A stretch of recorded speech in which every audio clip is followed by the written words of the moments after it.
Welcome back to another episode. All right, so this time we are going to get to the very nitty gritty of the autofocus and if there really have been improvements between the K3 and the K3 Mark III. Now, I'm going to record the actual sounds of the lens driving until it acquires focus on each of these cameras using the same lens with the same target at the same distance. So this will be a pseudo-scientifical deep dive into the autofocus improvements. We're going to do screw drive, we're going to do DC motor, and I will attempt to do PLM. PLM will be a bit more difficult just because of the fact that it is such a quiet lens.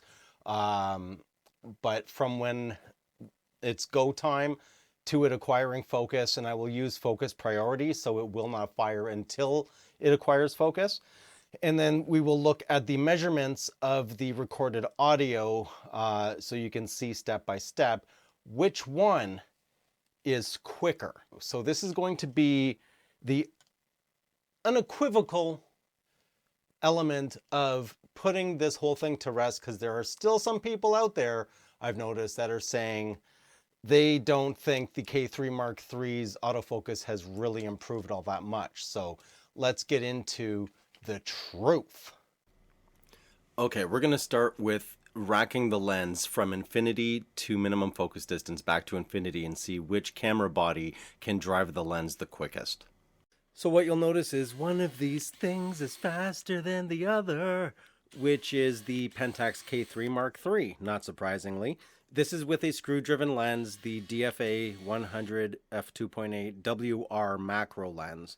And underneath the K3 Mark III is the K3 Mark I. Now, it's not on the surface a super huge difference, but it is a difference enough where the advantage does definitely go to the Pentax K3 Mark III in regards to how fast it can rack through the lens's entire focus range. And now let's take a look and see how the K3 versus the K3 Mark III function with the DC motor lens.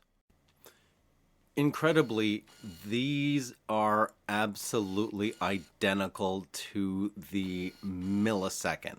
There's absolutely no difference in the speed of driving the DC motor lens between the K3 and the K3 Mark III.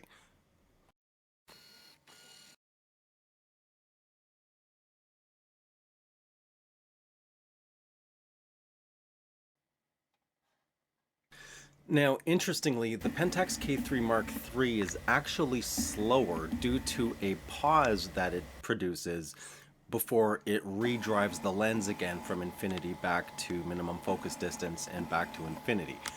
So the Pentax K3 Mark I, technically on paper, does actually drive the lens faster from end to end and then repeating that from end to end again.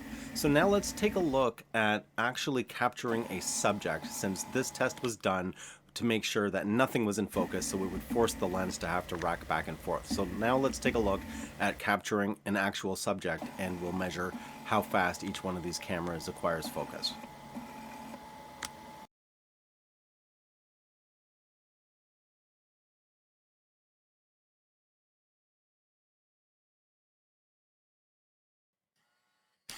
And this is where the K3 Mark III really pulls ahead with almost double the speed of acquiring focus and shooting compared to the K3 Mark I. Now, let's really compare this. I'm going to use the 55-300 PLM on the K3 Mark I and compare that with the DFA Macro 100 WR on the K3 Mark III. And we'll see if the K3 Mark III can still keep up.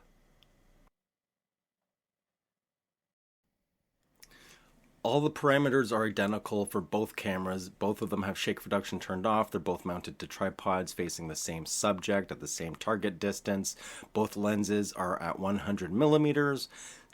1/60th of a second shutter speed, ISO 6400 f4.5. Now the crazy thing is, yes, the Pentax K-3 Mark III does actually focus and shoot just as fast with the screw-driven 100 macro lens as the K-3 Mark I does with the PLM lens.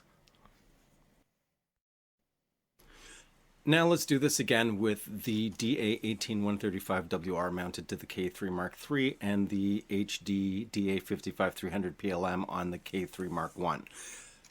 The K3 Mark I consistently lagged slightly behind the K3 Mark III, which is amazing. And as we know, AFC has vastly been improved on the K3 Mark III. So there you have it.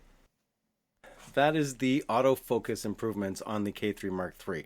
I think it's pretty remarkable, especially the fact that you can take their slowest focusing lens, the DFA 100 macro, and pit that against the K3 Mark I with the PLM lens, and the K3 Mark III with the old screw-driven, very long focus throw lens, focuses just as fast as the super speedy PLM on the K3 Mark I. That alone is incredible. Not to mention the fact that pretty consistently it was either dead even going from infinity focus to minimum focus distance back to infinity on DC motor lenses. After that, the K3 Mark III just kind of walked away, in regards to the speed of being able to rack the lens from end to end.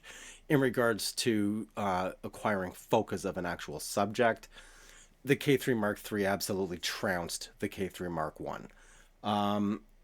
Yeah, I could have gone deeper and done, live view comparison versus OVF versus same lens over and over on each body individually and all that, but I think you get the point. There have been vast improvements in the autofocus speed of the K3 Mark III. And that's going to conclude this video. If you made it to the end, I really appreciate it. Thank you very much. If you have any questions or comments regarding this, let me know. If you have any suggestions for topics you'd like to see me cover in the future, let me know in the comments down below as well. And if you want to support the channel, that info is always there in the description. And that's it. I'm going to go, and I will catch you on the next video.